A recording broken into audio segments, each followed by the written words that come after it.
Thank you, Cameron. So I will be presenting the first part of it, and then Festus will be presenting the security portion of this presentation. So let's get right into the agenda. So we'll would like to first of all introduce why we're doing this TP. Essentially, what we're doing is extending the ability to configure the NVM subsystem.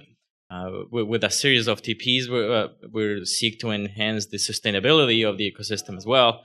And the title is maybe confusing until you understand what this TP is about. So, what is a personality? We'll go right into that, and then we will discuss the security elements of that and some security implications that are around this new feature.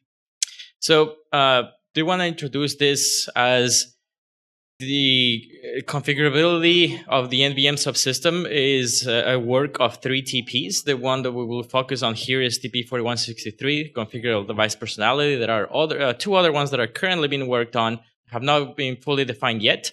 I will mention a little bit more details on those two here in a couple of slides, but I did want to just introduce that the configurability is part of a larger work that is being done. So what is configurable device personality? Essentially, there's a new capability that allows a host to reconfigure the NVM subsystem settings using the set features command. So it is part of a new feature as well.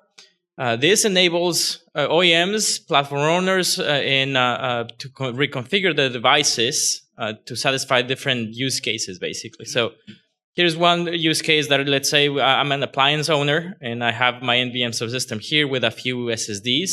And essentially I have a customer that requires this specific configuration for the appliance in itself.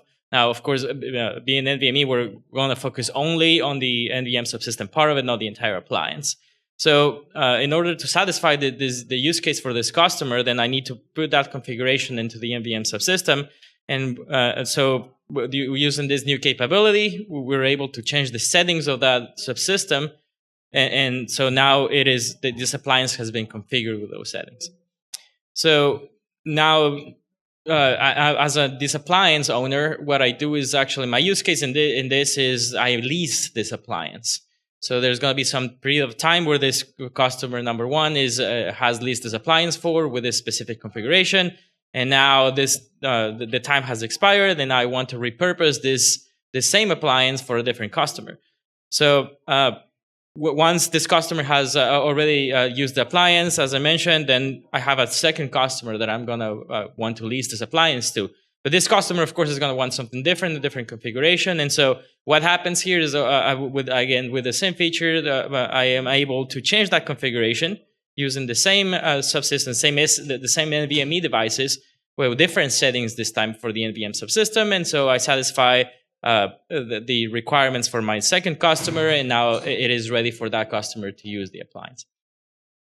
Now, using the same concept, this capability also allows device vendors to also reconfigure the NVM subsystem, which in this case could be just the single device. It could be multiple if it's a whole appliance as well. But the use case here is essentially we have an NVMe device, and I, as an NVMe device vendor, I want to satisfy the requirements for my customer with this the specific configuration for the device itself.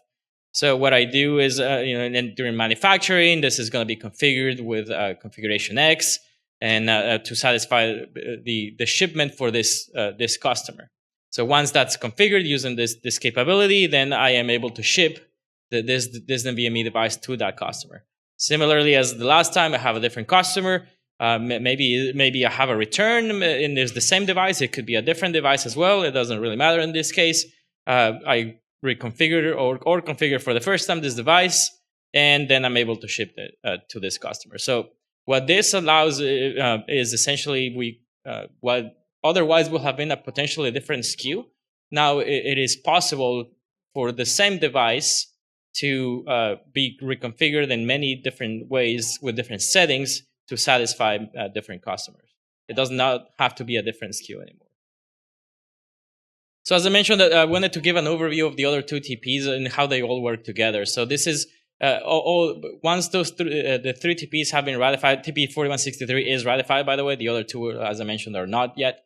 Overall, what they allow us here is to repurpose devices, as I already mentioned. They have different types of deployments for different customers, different needs, and potentially even reusing. As I mentioned, one of the examples, if you have a return, you are able to actually reconfigure that device and then reship it to other customers as well. So TP4200, 4163, which is the focus of this one, introduces the concept of personality. We will define what the personality is here in a second, but that is what allows to change the settings of an NVM subsystem. Then 4200, just to give a preview, is going to be is the personality that simplifies the persistent prohibition of group of commands, and I will leave it at that. That'll be a topic for a different conversation. And 4195 actually restores settings as were defined by the manufacturer. Again, if you're interested in helping us define this, please join us in NVMe. We'll be happy to get any feedback and help us shape the industry on this. So what is a personality then? And this is, if nothing else, I would like to make it so that you guys come up with this definition, is that a personality consists of settings. And these settings are the ones that contribute to the configuration of the NVM subsystem. So that is the most important concept here. It is more or less of a collection of settings. And so that means that there can be many personality settings that may be in effect in the same NVM subsystem at the same time. So because a personality is a collection of settings, these settings may be applied for different personalities. So what you do is those settings are applied to the NVM subsystem. Then there may be another personality that incorporates different settings, and those settings may also be applied to the NVM subsystem. Then, as I mentioned already, the way to change the settings for these personalities is using the set features command. So it's just you would use it as any other feature that exists today. And some of these settings may require some kind of reset, whether it's a power cycle, an NVMe subsystem reset, and any type of reset for these settings to take effect. Each personality advertises, and there's a way for the host to read a new log page for it to figure out whether this is required or not. And so it's going to, at that point, it's going to be up to the host to perform this reset for those settings to be required if a reset is indeed required. And the other important concept here regarding personalities is that it can either be unfrozen or frozen. So unfrozen is not very interesting. Is more or less what it says. What it stands for is that changing the settings to that personality is allowed. Nothing else specific. Nothing else about it. For when it's frozen, however, then that means that no more changes to the settings of that personality are allowed. And there's some implications here that we're going to discuss a little more into this. So again, each individual personality also gets to advertise whether they allow to be unfrozen, and in order to unfreeze it, there's going to be some kind of unfreezing mechanism that actually Festus will go a little more into that. I will give a brief introduction as well. And finally, in order to unfreeze a personality that has been frozen, it is required to use the security send and security receive commands. That is the way to communicate to the NVMe device and provide these authentication credentials that we'll discuss. This is essentially a state machine that provides each state for all personalities, regardless of whether they have been defined here or not. They all follow the same pattern. So we have this single personality. We have a configuration A in this case, which encompasses specific settings, and currently is not frozen. So what we want to do is change that configuration into configuration B. So again, there's the settings that I was talking about earlier, and leave it unfrozen for now. So what we do with that is, as I mentioned, using the set features command. And in this case, we're going to say, yeah, a reset is required. So that means that once the host has actually performed that reset into this NVMe device, that's when the settings are going to take place. Now, what if we want to go back to the settings of configuration A? That is also possible because it's not frozen, and we do it the exact same way. Use set features, we specify the new settings, and perform the reset if required. Now, as I mentioned, we can also freeze this personality, and so regardless of whether it's in configuration A or B, this is very much possible using the set features command as well. That's what freezes the personality, and from then on, it is not possible for the host to change the settings again, unless, as I mentioned, we're going to assume that this personality does support an authentication mechanism, and the way to go back to the not frozen state, the unfrozen state, is to use the security send command that specifies an authentication payload. And this is the end of my section of the presentation. I'll leave it back to my colleague here, Festus, that will be talking about the security section of this. Thank you. Thanks, Andres, for the overview. Like Cameron mentioned, my name is Festus Hategekimana. I do SSD system security work for Solidigm. I've been doing this for the past 10 years. First few years with Intel and past couple years with Solidigm. Before that, I was completing my PhD program at the University of Arkansas in system security as well. But the device back then was an FPGA and some SoCs within the FPGAs.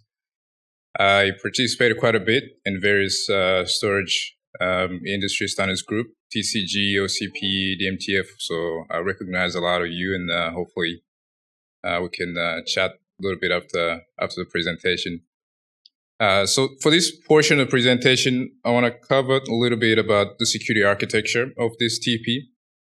I think one of the things Andres mentioned towards the end was the ability to freeze or unfreeze a personality or a an assemblage of settings. Obviously, once the personality is unfrozen, its settings can be modified, right? So if one of the settings, for example, is to turn it off, personality can be turned off. A particular setting can be turned off. And what that means is that the ability to unfreeze a personality is a protected action, where proper access control needs to be fulfilled in order to execute that, right? So the TP achieves that by two methods, which kind of reflects the type of use case that the TP intended to support. The first one is signature-based authentication schemes, where the payload to unfreeze the personality has to be signed, cryptographically signed, and the signature, obviously, they need to be fresh. The method to generate a signature is fairly simple. It's a keyed hash HMAC algorithm, where the key is derived, where the device has to derive a key based on a pre-shared key between the host and the SSD. The derivation piece is very important. It ensures that each device has a unique key, even if the host, for example, OEMs, they have hundreds of thousands of devices. They want to reuse the same key across all of them, but you still want to ensure that each device, see a unique key, right? You don't want if one bad implementation of one device to impact the rest of the device in the fleet. In addition to that, obviously, the signature, like I mentioned, they have to be fresh to prevent any replay attack issues. And obviously, this is, as Andres mentioned at the beginning, really this use case to support OEM in taking device and making this configuration when they prepare the orders.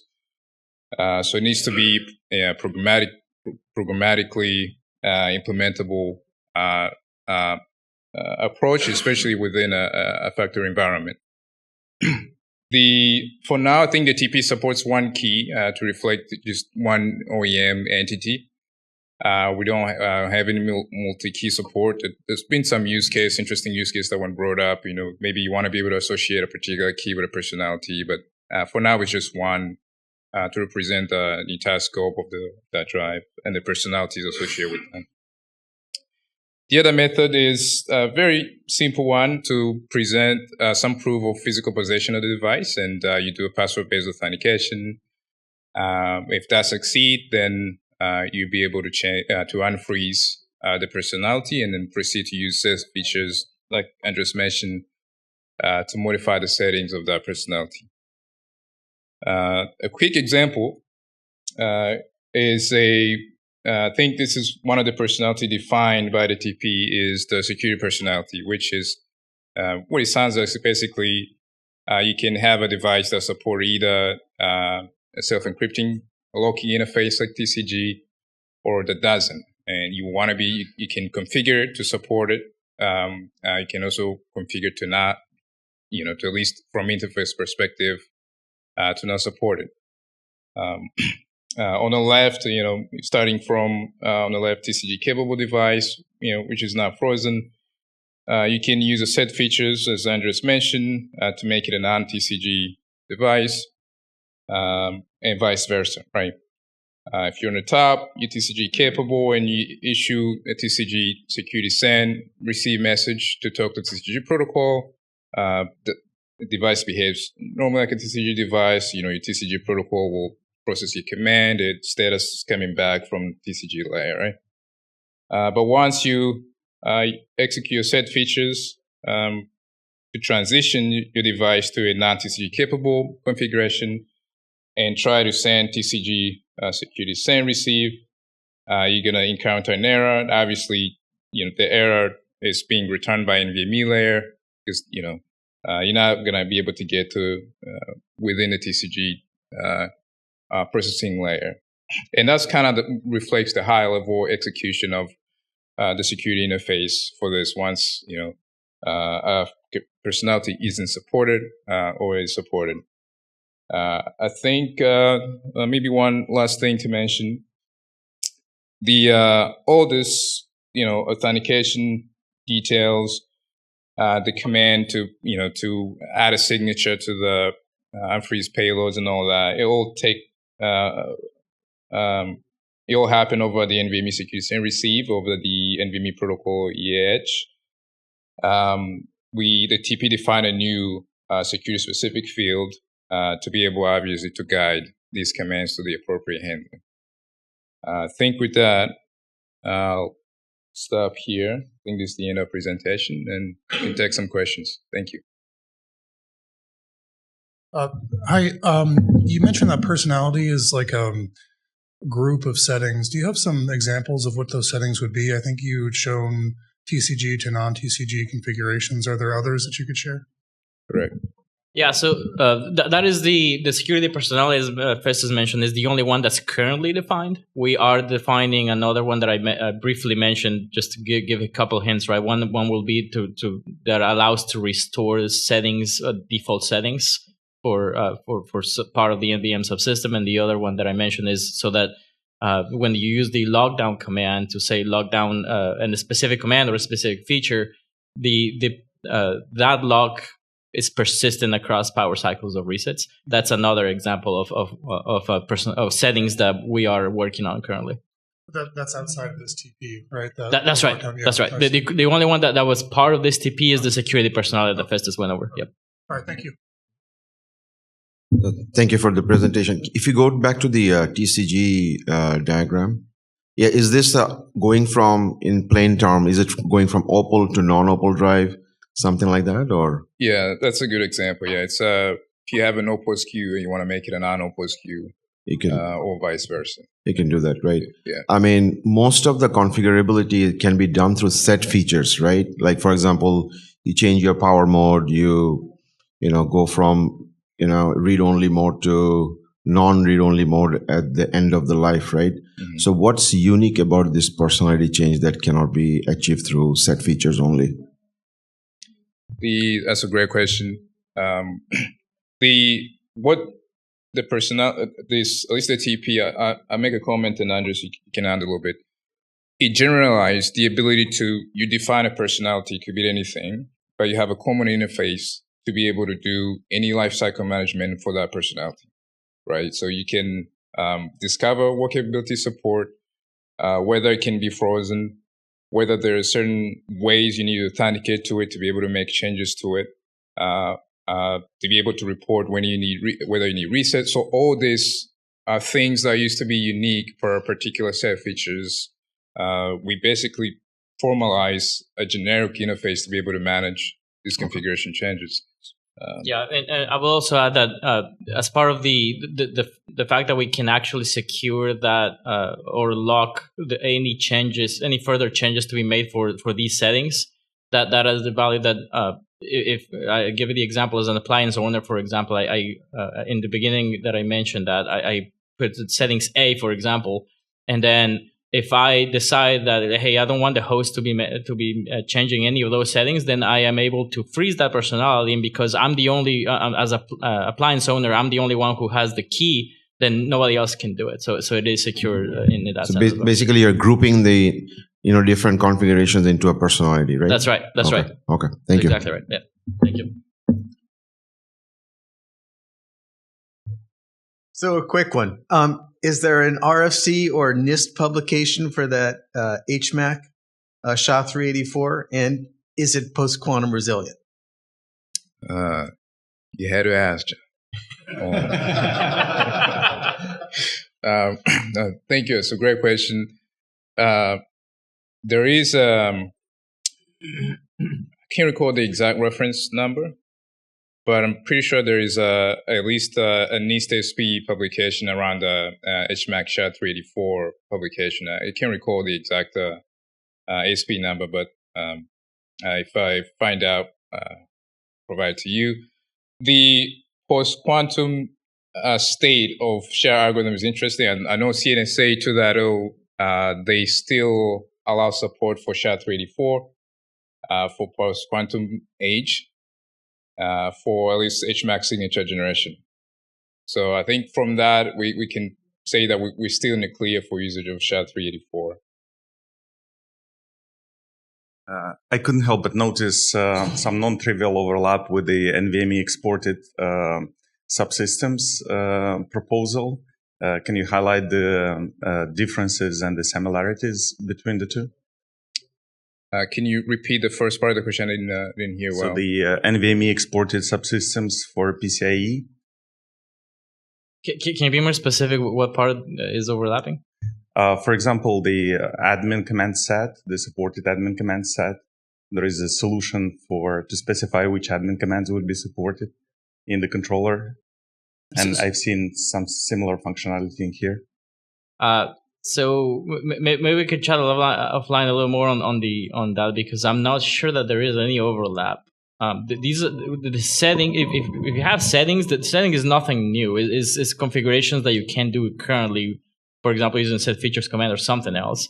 To export it, trying to think if there's really any further constraints that you would do that you would have to do anything different, but nothing comes to mind. Are you talking about the lockdown stuff or just the reporting? Just the reporting, how the subsystem presents itself. So the reporting only tells you what the subsystem is capable of. Right. So this will change what the subsystem is capable of, so it will change what gets reported. That's right. So that is a secondary effect of changing the contents of the personality.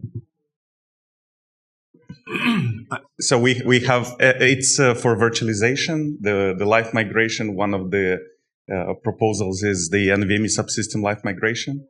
And as part of that, there is a proposal in there where if you have an administrative channel to talk to the subsystem, you can carve out a different, you can create a subsystem that is capable of different things compared to the big one.